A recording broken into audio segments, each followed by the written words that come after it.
remember when we would stay out every summer, listening to Hotel California. My name is Charlie Simpson and I am currently in my studio, Komorebi Studios in Surrey.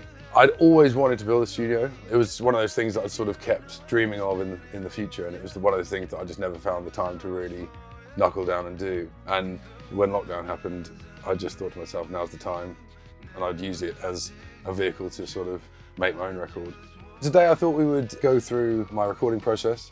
Basically start the day with drums. Obviously, because I don't have an engineer and I do it myself, I've got a computer in there. My laptop controls this computer, so I sync them up. And basically all the drums, 16 channels of drums come into the Audient.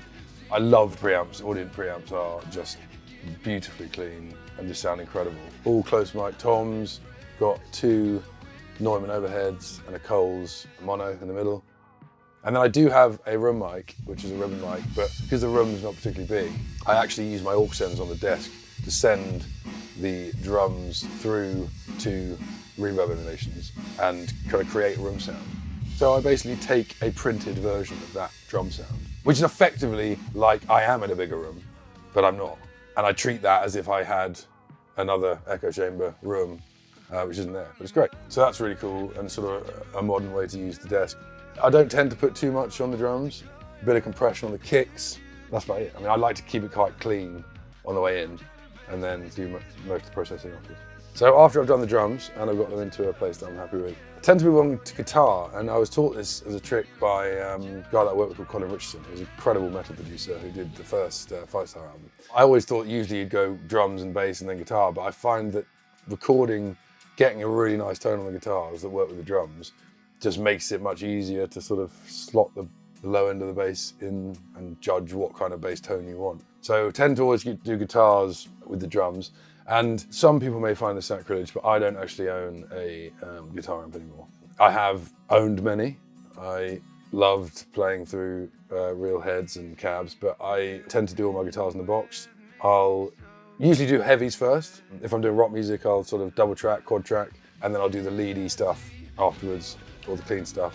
But I sort of like to really get the meat and potatoes in first and then sort of add as and when really. Then I'll do bass.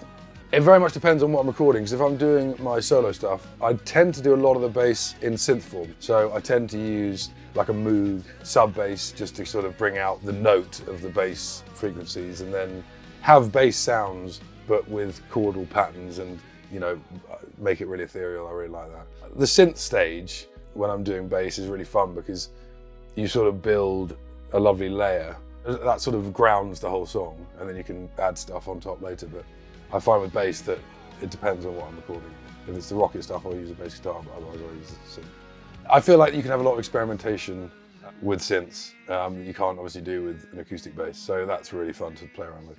So after I've got all the instruments down, I will tend to sort of take stock of where I'm at and just figure out where I want things to be when I'm singing the song. I like to have a pretty good idea of what it's going to be like.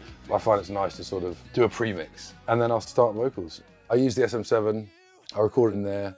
You know, I will sometimes do vocals in here, but the SM7 in there going through the Heritage pre, which sometimes I'll go through the Audient if I want to get a really clean signal, and then maybe would add some harmonic distortion afterwards. But I quite like on vocals doing stuff on the way in because it just means that it's done and you don't have to worry about it.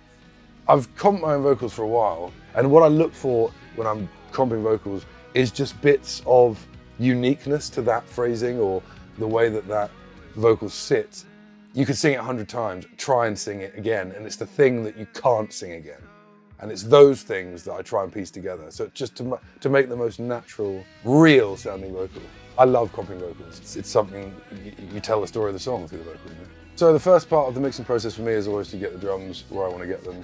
And that really involves sorting the toms out first. One of the things I realized when learning to mix and record is that drum bleed on drums from tom mics is very annoying. It's really sorting that out first. And then just moving in and getting the kick and snare sound I want.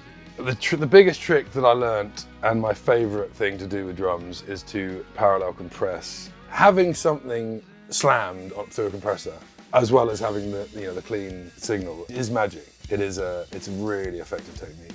to get things to cut through. I feel like I spend a lot of time on the drums and then work my way through, but always keeping in mind that the vocal is the most important thing. So if I end up going down the rabbit hole on a snare, I've got to think to myself, it's not about the snare. Get away from the snare. The snare's okay. You've got to sort of check yourself sometimes and put yourself back, because you can spend so long doing things that in the grand scheme of things won't make a difference. And it's the same like when you're EQing something or doing anything in solo, you end up thinking to yourself, well, this is, you need to hear the whole picture. Vocals, I tend to sort of have the same vocal setup each time. I'll make sort of 4 auxiliaries and have a nice reverb and then short delay and then a long delay. Multi-band compression is something that I can find is really great for vocals. And there's a few things that I sort of learned from producer friends of mine that can make, subtle things that can make a big difference. I just want to, have the most presence and be able to translate through the mix as well as possible. Like it or not, a lot of people will first listen to your music on their phones. And it's like if a song comes out on Spotify, no, if they're on the bus, then they're probably going to go and listen to their phone, which is really annoying because you spend all this time making music. That's where we are now, and music is so accessible, it's on everyone's phones. It's very important to get different reference points. It's a learning curve for sure. The car test is the one. The car test, I can be in here for 5 hours and be like, this is amazing.